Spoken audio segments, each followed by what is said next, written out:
Hi everyone, welcome back to MovieJube and welcome back to some more Lord of the Rings lore. I'm Jade, and if you don't know, and I'm back to learn some more about Lord of the Rings and the long-awaited, very highly recommended lore that I'm going to be reacting to is the Children of Hurin.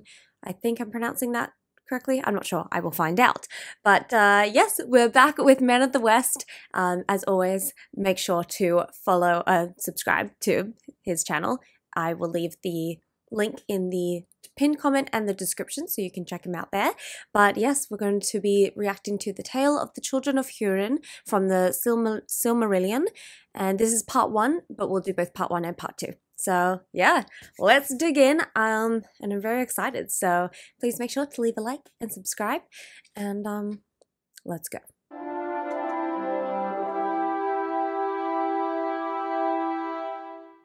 A man that flies from his fear may find that he has only taken a short cut to meet it. Ooh. Greetings and well met, my friends. Yoyston here, and I hope you Hello, all are Yoyston. having a great day, wherever you are in Middle-earth. After much time and many requests, I am joyous and excited to finally be doing a video on the tale of the Children of Hurin. I feel you. Now, since the story is expansive, I will ultimately tell a condensed version of it, Okay. alike to its telling within the Silmarillion, although I will talk about aspects from the book, The Children of Hurin, as well.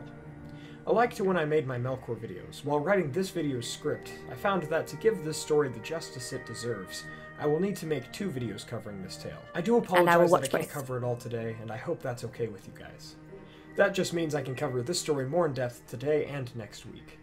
These videos will also only feature the main events within the story. However, I will revisit many events, characters, and lands within the tale in other videos to address them more directly. One more thing, this is the most sorrowful of tales within Tolkien's legendary. I have heard you guys let so me please know be prepared for what is to come. that With this all is that said, the darker let's do story. this. Our story starts in the year 462 of the First Age, when the land of Hithlum was invaded by orcs. Hithlum was a land in the northwest of Beleriand during the First Age. These orcs slew Galdor, the lord of the land, but his son Hurin drove these orcs away, and he returned home as the lord of the land. Okay. 2 years later, Hurin would marry Morwen Elethwin of the House of Beor.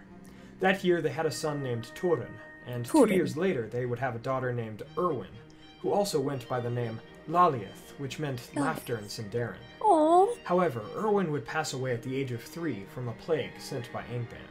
Oh. The passing of laughter seems to foreshadow what was to come for the House of Hurin. Oh wow. The couple would also have another daughter named Nienor, who would be born in 473 while Hurin was off at war.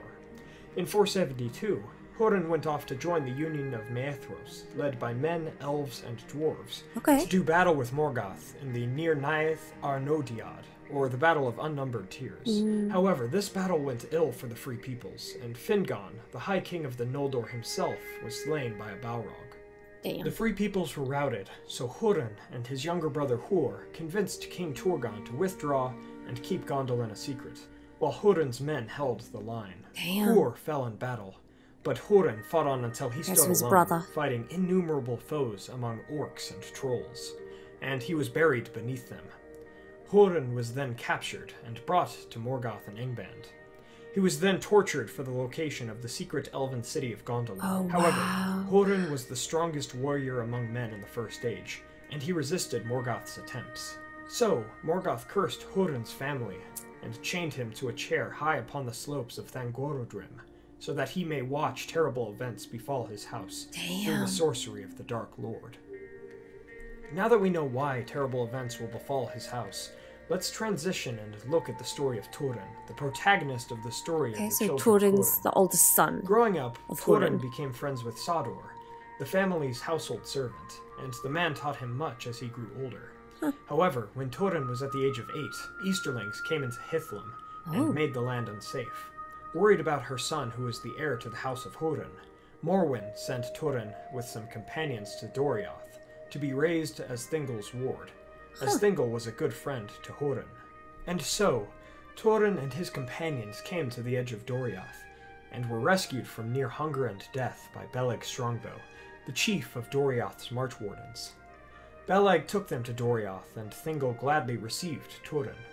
Shortly after, elven messengers who took the route to and from Hithlum were given the dragon helm of Dorlomen, so it could go to Turin, as it was the greatest heirloom of his house. Wow. And so, the son of Hurin was raised in Thingol's halls, and he spent 9 years there. Messengers would bring Turin news of his mother and younger sister, who was born shortly after Turin had departed home. Ah, okay, so he never met Eventually, her. however, the messengers did not return, and Thingol sent no more. Thus, Turin grew fearful, so he became a warrior, taking up the dragon helm and elven armor and arms, and he became a great companion of the elf Beleg. Wow. Orcs began to fear him.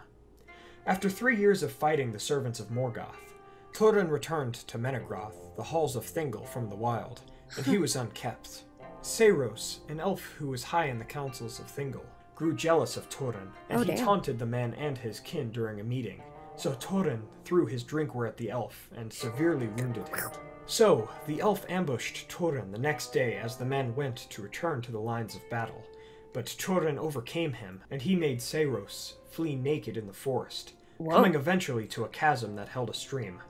Thus, Seiros fell, and he met his demise upon a large rock. While naked? This was That the sucks. first, but not the last death that Turin, son of Hurin, would instigate. Oh, wow. Mablung, the chief captain of Thingol, beheld this event with others, and he told Turin to return to Menegroth to await judgment. Turin fled, however, as he was afraid to be held captive, and he became an outlaw, joining others and becoming their captain named Neithan the Wronged. Thingol pardoned Turin for his actions, and he sent Beleg forth to find his foster son. Beleg eventually found Turin's encampment, but was made captive and mistreated by his men until Turin discovered what was happening, and bade them release his friend. Turin vowed to only battle and plunder from the servants of the enemy from then on. Beleg told Instead of Turin fighting of the pardon within. and requested that he return to his old life, but out of pride, Turin refused. Beleg and Turin would afterwards depart in friendship, as Turin went to the Bald Hill, named Amunruth, and Beleg returned to Menegroth without his friend. Thus Turin and his company journeyed to the Bald Hill, and overcame its inhabitants, the 3 petty dwarves of Mim, Ibun, and Kim. A member among Turin's company would shoot an arrow that would mortally wound and ultimately slay Kim, adding more needless blood to Turin's hands. Oh, damn. Mim, the father of Ibun and Kim, was captured as well, and he was forced to reveal and share his home with Turin's company. At this time, Beleg returned to Thingol, and the Elf King was sorrowful that his foster son had not returned home. Beleg volunteered to find Turin once again to guide and guard the man, and Thingol accepted, giving Beleg a gift of whatever he asked. Beleg asked for a sword of worth that would help him fight the numerous orcs, and he chose Anglakil, the black sword made from an asteroid by Eol. Oh, that's cool. This sword had a I'd mallet choose that and a too, will damn. within it, and it would be the bane of both its wielders. And so Beleg journeyed to the Bald Hill, where Turin told him he would be. During this time, Turin had pitied Mim, and Mim came to respect Turin in his own right, and the dwarf mentored Turin for a time. Turin promised his new friend Mim that he would repay him for the accidental murder of his son Kim. Mim accepted this, and eventually he went on to tell Turin about his kind's hatred of elves, as the Eldar had hunted the petty dwarves as beasts until the coming of the non-petty dwarves to Beleriand. Damn. After a time, Beleg came to the Bald Hill, and gave the dragon helm to Turin, reminding him of his true capabilities and potential beyond his current life. Still, Turin stayed with the outlaws. However, this time Beleg remained with him, healing Turin's men and giving them the Lembus of Melion. The elf became greatly honored among the company that was once cruel to him, and the group spent the winter of that year and the next year in Amunruth. However, Mim and Ibun's hate of the elves only grew with Beleg's presence. In the outside world, whispers of the ones who wore the dragon helm and held the bow went abroad in Beleriand, and eventually more orcs came near to that place to seek out the rumors. Turin named himself Gorthol, the Dreadhelm. Gorthol. In the late parts of the next year, Mim and Ibun gathered roots in the wild, but they were captured by orcs.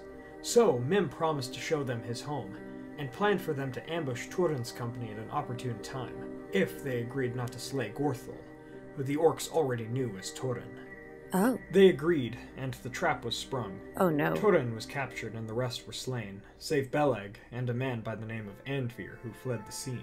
The elf, still barely holding on to life, saw Mim trying to use Anglakil to finish the job upon him.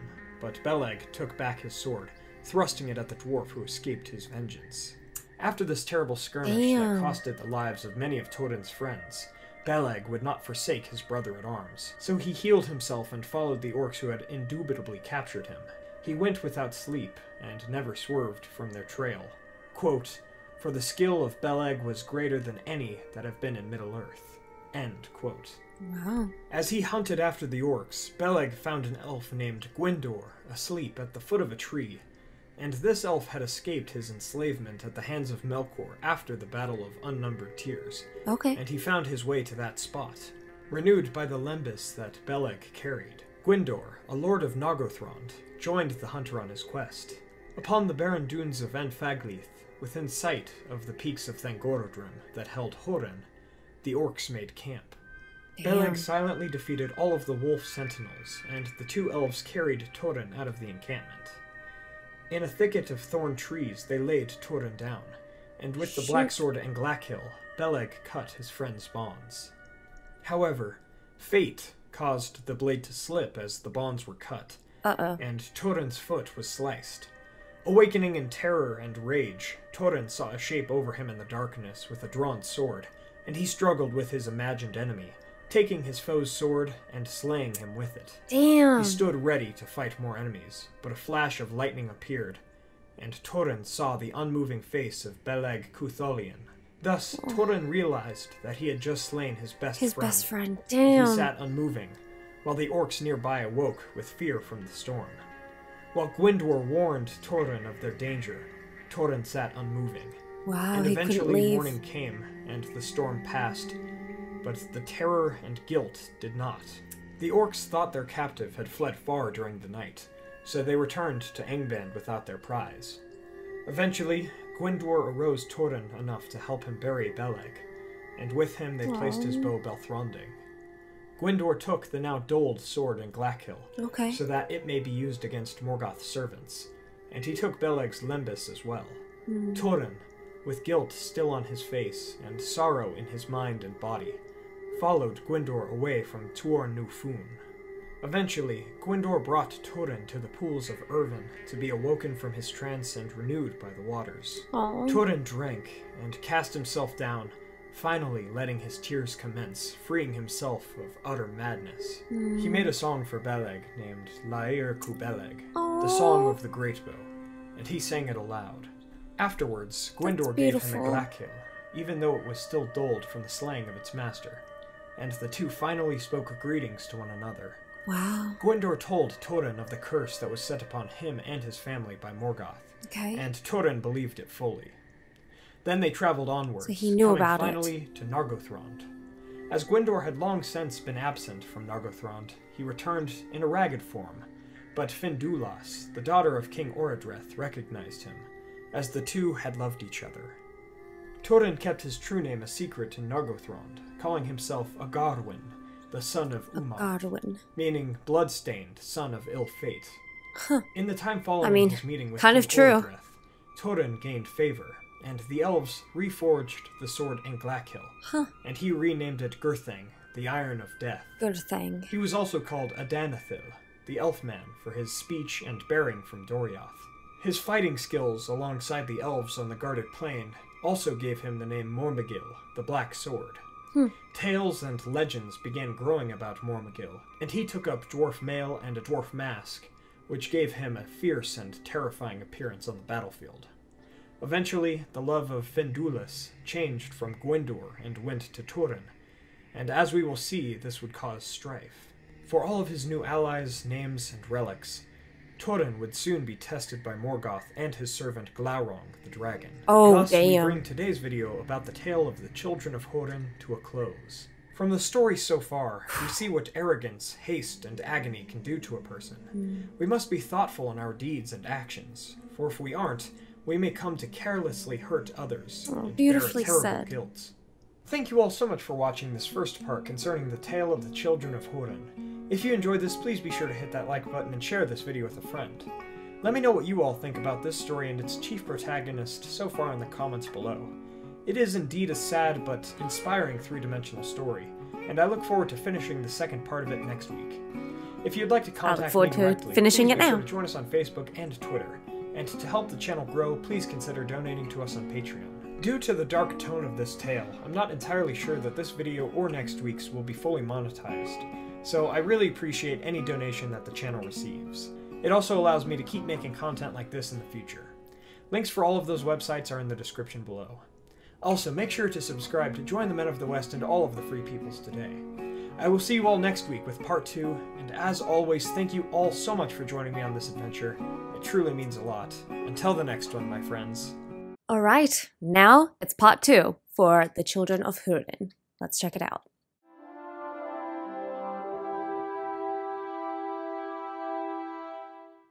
The doom lies in yourself, not in your name.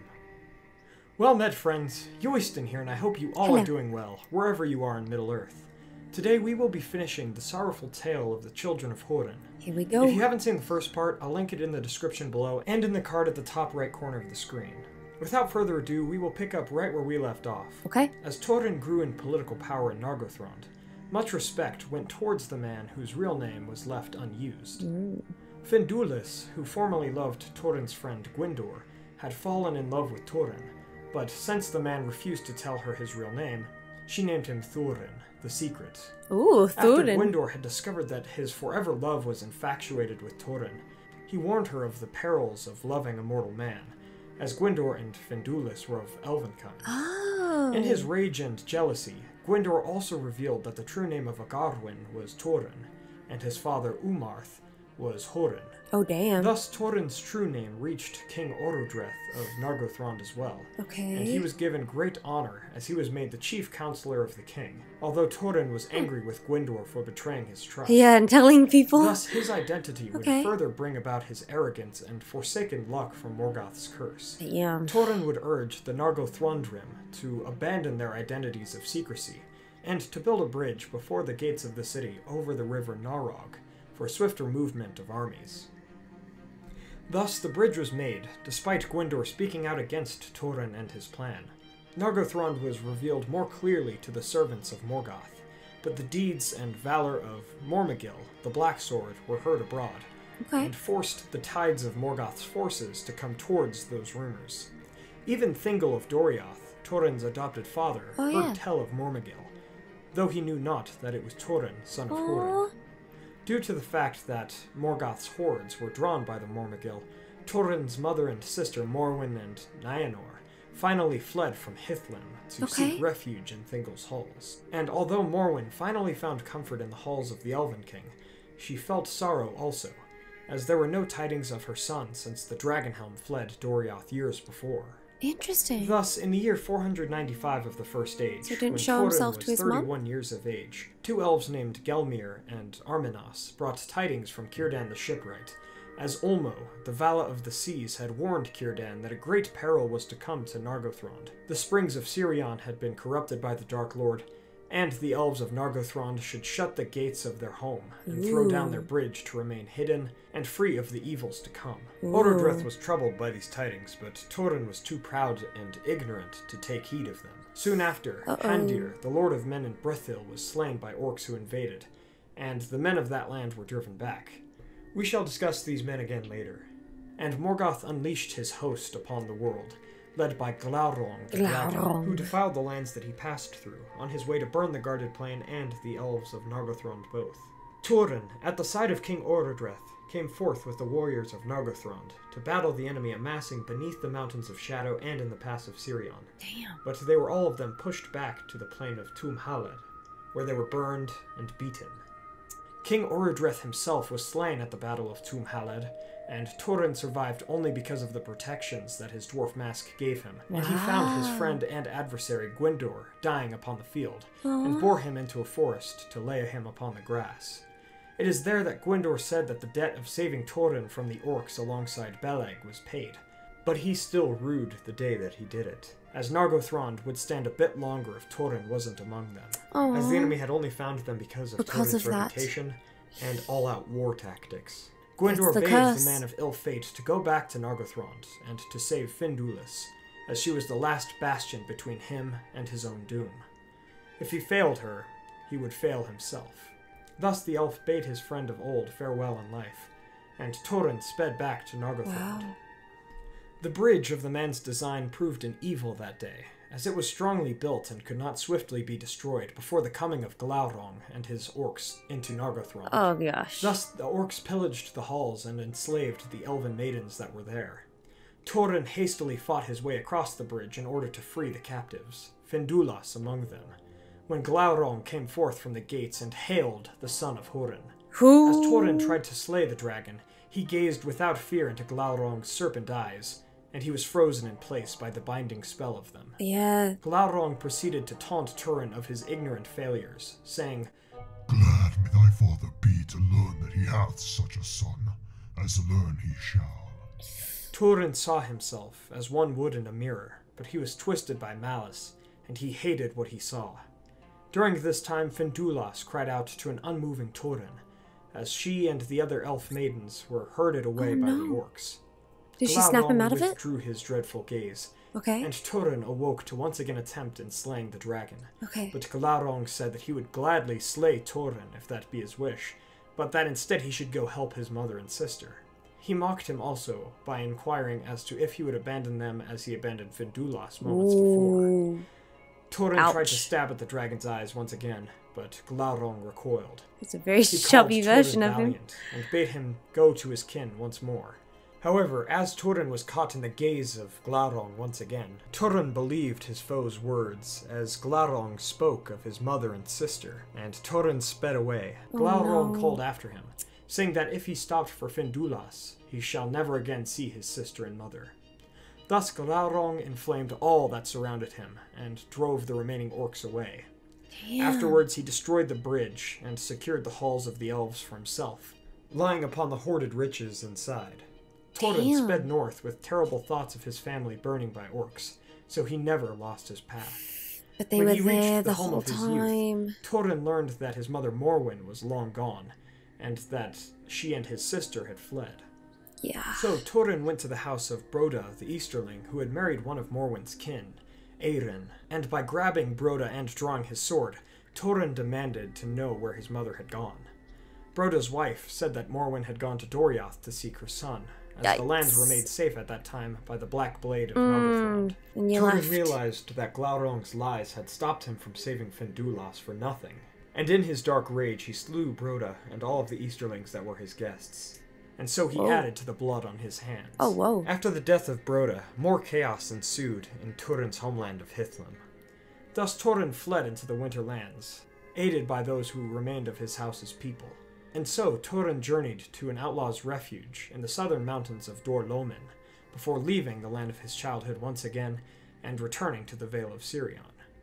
He felt sorrowful that his coming had only made matters worse for the people of his old home, but he felt comfort knowing that the ways to Doriath had been made open by his works as Mormagil. Knowing that his curse casts bad luck wherever he goes, he thought it best for his mother and sister to stay in Doriath without him, at least for a time.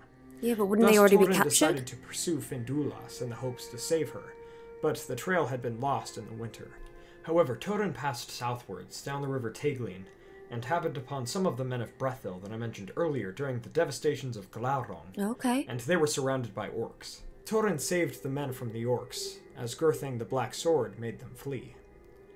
Thorin, naming himself the Wildman of the Woods, while not revealing his true name, told them that he sought the elf maiden Findulas. But Dorlas, the leader of the men, told Thorin that, in an attempt by the woodsmen to save the captives, the orcs slew them all, pinning Findulas to a tree with a spear. The elf maiden's last words were to tell the Mormagil that she was there. The men had laid the elf in a mound, and so they led Thorin there, who fell upon the ground in a great grief that nearly killed him. Damn. Dorlas saw the Black Sword, and with all of the Wildmen's actions realized that he was indeed Mormagil, who even they heard about in rumors. The men carried Thorin to their home of Ethel Brandir upon Almen Obel, and they healed the man. Brandir, son of Handir, the ruler of these men of Halath, feared the tidings of Dorlas, and Thorin gave him a dark sense of foreboding. These men lived in stealth and not all-out war, which would be something that Thorin would have to get accustomed to. Thus Brandir himself healed Thorin, and in the beginning of the next spring, Thorin recovered.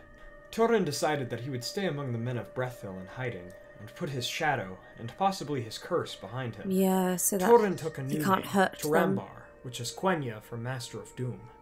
And so he laid down his black sword, and wielded a bow and spear to assault the orcs that would go near to them. Okay. Looking now at Doriath, some elven refugees who survived the battle with Glaurung went to Thingol's halls. Some claimed that Mormegil yet lived, while others spoke differently, but all declared that Mormegil was Thorin, the son of Hurin. Fearing the slightest hopes of her son, Morwen set out by herself into the wild. Oh, and you shouldn't have Thingol done sent Mablung and other March Wardens after her. Nienor, Morwen's daughter, was bidden to remain behind, but she too sought after her mother.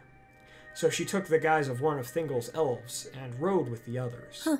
Once the elves caught up with Morwen, and Nienor's disguise was revealed, the two women of Hurin's house would not turn back. So eventually the company used the hidden fairies at the Mares of Twilight and journeyed to Amon Ithir, the Hill of Spies, a league before Nargothrond. Thus Mablung set his company about Morwen and Nienor, forbidding that they go further. Mablung looked towards Nargothrond upon the hill, and he saw no sign of danger, so he and his scouts went to the Narog River, as stealthily as they could. However, Glaurung, who was not asleep, knew all that they did. When Mablung's company drew close enough, Glaurung went into the river with heat, and he created a mist and a stench that blinded and confused all. That's really cool that he could go in the water and steam Nienor it. saw this, and tried to hasten away, but the cloud found them as well, and many horses fled, bucked, or dashed themselves into trees.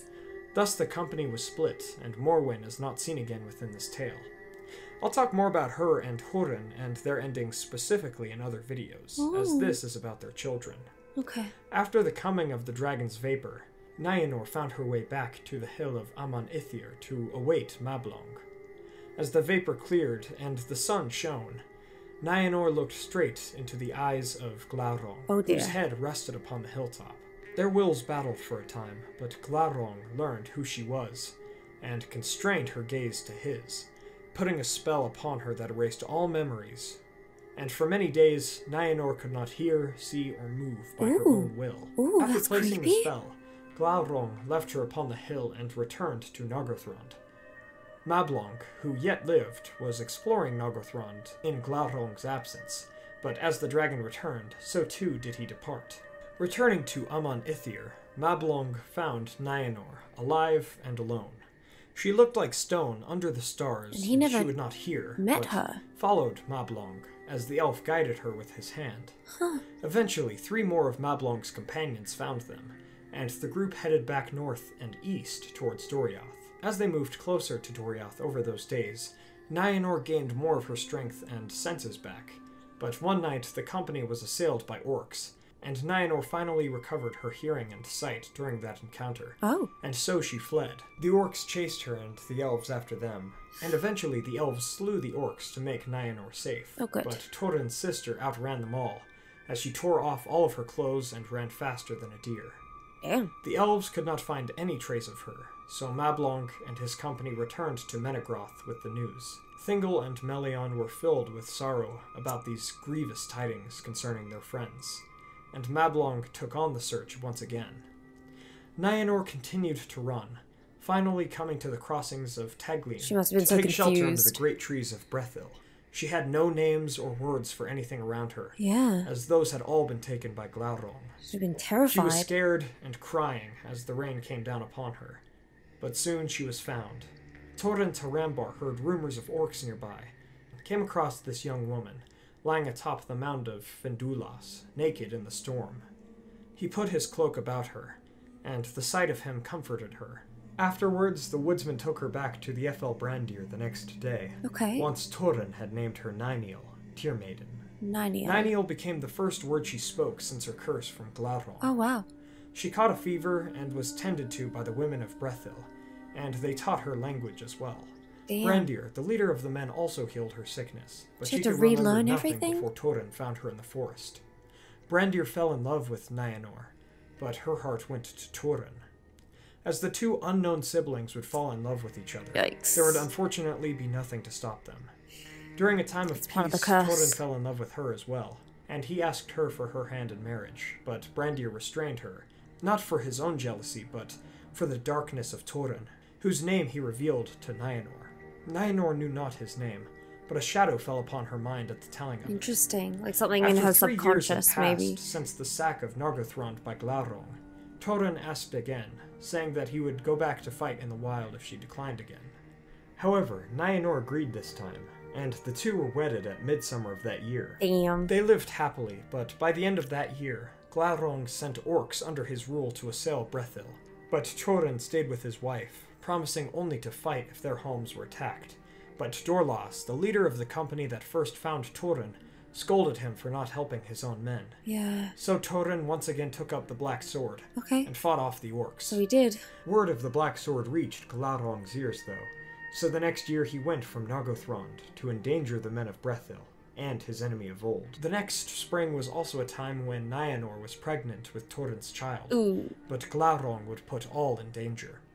As the dragon approached, his plans to attack became clear, so Thorin took command of the people, ordering them to get ready to leave their homes if he and a few others did not finish Glaurung upon the borders of the forest. Brandir's kinsman Hunthor would accompany Dorlas and Thorin on this dangerous mission to slay a dragon, but Brandir was upbraided by Dorlas for not joining them as a leader should. After the departure of the heroes, Nienor went after them, as she could not stand the fear, and Brandir, even with his lame leg, went after her. Thorin and the others found Glaurung lying upon the cliffs that led downwards into the river Teglin, called Kabed in Aras, and they devised a plan to go under the dragon and slay him unnoticed. Hell yeah. Dorlas withdrew in fear, however, but Thorin and Hunthor went on, climbing the cliffs of the ravine beneath the sleeping dragon. In the middle of the night, the dragon awoke and stirred, and a loose rock fell upon Hunthor and slew the man. Oh, damn. But Thorin continued to climb, through the stench and heat, and so he forced Gurthang into his mighty foe, felling the dragon that killed so many innocents. The dragon let loose flame, but eventually he lay on one side of the ravine, defeated. Thorin drew forth his sword from the dragon, but venom came forth from the wound and burned him, putting the man to sleep. Oh. Nienor saw the dragon's flames and destruction, and she thought her love was defeated with the dragon being victorious. After Brandir arrived to take Nienor away from ruin, the two went closer to it, and Nienor found Thorin, who she thought was dead. She then cleaned Thorin's burned hand with her tears, and Glaurung awoke one more time, revealing Nienor's true name to her. The dragon believed that the worst deed of Thorin's was what Nienor could feel in herself, likely alluding to her unborn child. And then Glaurung finally fell into shadow, but his work was done. Yeah. Thus Nienor bade farewell to Thorin, who she called Master of Doom by Doom Mastered. And so Nienor ran to the brink of Kabed in Aras that held the river Teglin, and she jumped into the gorge, ending her own tale. Seeing all of this, Brandir ran back to Nen Girith after slaying Dorlas in the woods, and he recalled all that had happened to the townsfolk. It's like not a single good thing that happens except for killing Glaurung. And Brandir told him what the dragon had said, and of the death of his love, Nienor. Once again, Thorin's temper got the best of him, and he slew Brandir in cold blood, thinking that the man had been lying. Thorin fled to the mound of Findulas, and asked for counsel, for he knew not where to go or what to do. Damn. It is then that Mablung and his company finally found Thorin, the foster son of their lord, and they revealed all that had happened at Doriath, and indeed reaffirmed that Nymeal was Nienor, and Thorin had married his sister and slew Brandir for nothing. Yikes. As we come to the end of this tale, Thorin fled from his elven friends in complete madness. Oh, wow. And he would have gone mad. Where his sister wife had jumped into the river. Thus, Thorin drew Gurthang and asked it to take his life as well. Gurthang answered that it would do so, in order for it to forget the blood of its master Beleg, and the blood of Brandir, who was slain unjustly. Thorin's demise came upon his own sword, and he joined his sister and the many others that he had slain in the halls of Mandos and beyond. Wow. Mablung and the other elves found Glaurung and Thorin's bodies, and the elf blamed himself and the delivering of his tidings for the death of his friend. The people of Brethil also learned of Turin's madness soon after. The sword Gurthang had also been broken after the slaying of Turin, and the two were buried in that exact spot, while the dragon himself was burned. As for the famous dragon helm of Dorlomen, the last we hear of it is before Turin was captured by orcs near the start of his tale. Thus, it must have been lost to the servants of Morgoth and time. When all was finished, the elves sang a lament for the children of Hurin, and a stone that read Turin Tarambar, Dagnir Glauronga, and Naenor Nainio was placed in that spot. Though none knew where the cold waters of Tieglin had taken Naenor. The mound would also hold Morwen one day, and it would survive the destruction of Beleriand at the end of the First Age, becoming the island of Tor Morwen, that is seen in all of the later ages of Middle-earth. From the second part of the sorrowful tale of the Children of Hurin, we learn that we must try to do the right things in the moments that we have, even if we cannot see all ends or escape our fates. By acting with tact and good intention, we may be able to avoid evil outcomes, unlike Turin and Naenor. Thank you all so much for watching this longer video about the second part of the saddest story in Tolkien's works. That was awesome. That was bloody tragic, though. Entertaining at the least. Let me know what you think about this part of the tale of the Children of Hurin in the comments below. I think that it adds even more depth and detail to Tolkien's works, as not every tale has a joyous ending. If you'd like to contact me more directly, please be sure to join us on Facebook and Twitter, and please consider donating to our Patreon for a monthly podcast. Links for those are in the description below. Also, please be sure to subscribe to join the Men of the West and all of the Free Peoples today.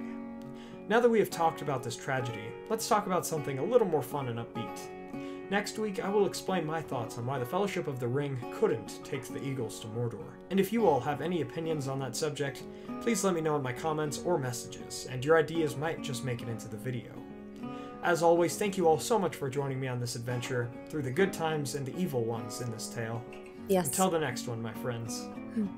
Okay, so that was the tale of the Children of Hurin, and it was absolutely tragic, as you guys had forewarned, but yeah, like, kind of everything bad that could happen happened to them.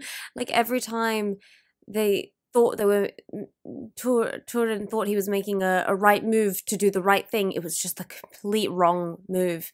Like, even to go to try save his mother, and, you know, I know he was hypnotized and spellbound by Glaurung, but it's just so sad.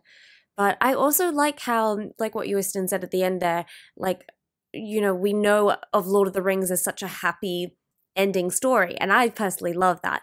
But it's also beautiful to see that Tolkien liked to write about very not happy endings and very not positive outcomes of a story. So yeah, that's very tragic. But I really hope you all enjoyed watching along with me, learning about the Children of Hurin, and please keep your suggestions coming. Thank you all so much for watching, for leaving a like, and for subscribing, and I will see you in the next one.